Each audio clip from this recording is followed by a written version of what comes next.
কি অবস্থা তোমার? হঠাৎ এমন কথা? কি হয়েছে তোমার?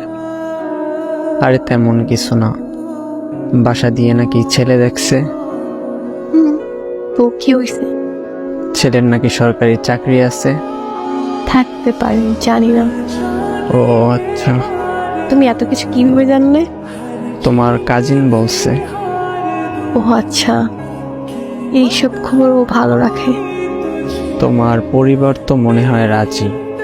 কি করবে এখন? আমাদের সম্পর্ক কি এখানেই সমাপ্তি? এই শোন, বিয়ে আমি করব, আমার পরিবার না। আর তোর এত কিছু কে ভাবতে বলছে? তোর সামনে পরীক্ষা, তুই পড়াশোনায় মনোযোগ দে।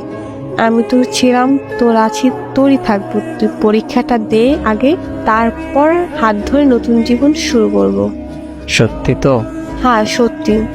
তোর হাত ধরছি কি অন্য কারো হয়ে যাবো এই জন্য নাকি? শেষ অব্দি তোর সাথে থাকবো, এটা মাথায় রাখ। পড়তে যা এখন। আচ্ছা।